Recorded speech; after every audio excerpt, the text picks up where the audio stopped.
آخری چیز جس پر میں آپ کو لانا چاہتا تھا وہ یہ ہے کہ نماز کی جتنی فضیلتیں ہیں اتنی فضیلتیں قرآن و حدیث میں دوسری کسی عبادت کی وارد نہیں ہوئی، اور نہ اس کو ترک کرنے کی جو وعیدات قرآن و حدیث میں ہے اس کے علاوہ کسی دوسری عبادت کے حوالے سے اتنی کثرت کے ساتھ وارد ہوئی ہے۔ ایک آخری چیز اگر نماز کے حوالے سے میں آپ کے سامنے عرض کروں تو نماز پڑھنے نہ پڑھنے کے یعنی نماز کو بالکل ترک کرنے کے جو وعیدات ہیں وہ تو اپنی جگہ پر، لیکن نماز پڑھنے والے وہ نماز پڑھنے والے جو نماز تو پڑھتے ہیں لیکن نماز کو اپنے وقت سے خارج کر کے پڑھتے ہیں،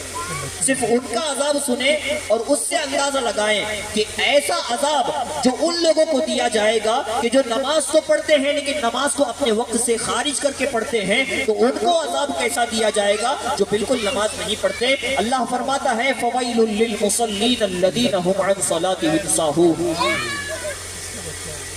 ویل ہے ان نماز پڑھنے والوں کے لیے، بے نمازیوں کے لیے نہیں، نمازیوں کے لیے ویل ہے، خرابی ہے۔ ویل ایک جہنم کی وادی کا نام ہے، خرابی ہے، ویل ہے ان نماز پڑھنے والوں کے لیے کہ جو اپنی نمازوں سے بھولے بیٹھے ہیں۔ اس کی تفسیر میں حضرت عبداللہ ابن عباس رضی اللہ عنہما غالباً ارشاد فرماتے ہیں کہ اس تفسیر میں اللہ نے جو فرمایا ہم عن صلاتہم ساہون، یہاں پر مطلب یہ نہیں ہے کہ یہ وہ لوگ ہیں جو نماز نہیں پڑھتے، یہ وہ لوگ ہیں جو نماز تو پڑھتے ہیں لیکن نماز کو اپنے وقت سے نکال کر پڑھتے ہیں۔ تو نماز سے کو اپنے وقت سے نکال کر پڑھنے والے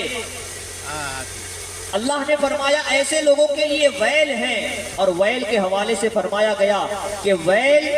جہنم کی وہ وادی ہے کہ اس وادی سے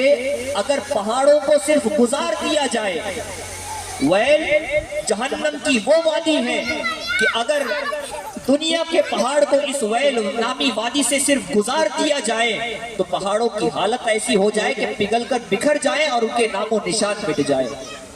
اندازہ لگائے پہاڑ وہ پہاڑ جن کے حوالے سے اللہ فرماتا ہے والجبال اوتادا، جب زمین کو پیدا کیا گیا خشیت الہی سے زمین تھر تھر کانپنے لگی، زمین کو اپنی جگہ پر نصب کرنے کے لیے اللہ نے ان پر کیل کی مانند پہاڑوں کو نصب فرمایا۔ جس طرح ہم ایک لکڑی کو اپنی جگہ پر فکس رکھنے کے لیے کیل ٹھوکتے ہیں، اللہ نے جو ہے زمین کو اپنی حالت پر برقرار رکھنے کے لیے ان پر پہاڑوں کو نصب فرمایا تاکہ زمین کی تھر تھراہٹ بند ہو سکے۔ اس زمین کو تھامنے والے اتنے عظیم الشان طاقتور پہاڑ جب جو ہیں ان کو اللہ نے فرمایا، ان کے حوالے سے فرمایا کہ جب ایسے طاقتور پہاڑ جو زمین کو تھامے ہوئے ہیں اپنی طاقت و قوت کے ذریعے، جب ان پہاڑوں کو بھی جو ہے جہنم کی ویل نامی وادی سے گزار لیا جائے گا تو وہ پہاڑ پگھل کر ریزہ ریزہ بکھر جائیں گے۔ اندازہ لگائے ایک ناتواں آدمی، ایک کمزور انسان جس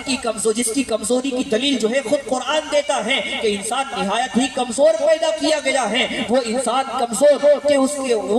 کمزور کہ جب جہنم میں ویل نامی وادی میں ڈالا جائے گا تو پہاڑوں کی وہ ویل نامی وادی یہ حالت کرے گی، تو اندازہ لگائے وہ انسان کی حالت کیا ہوگی۔ اللہ ہمیں جہنم کے عذاب سے پناہ میں رکھے، اللہ ہمیں جہنم کے عذاب سے محفوظ رکھے۔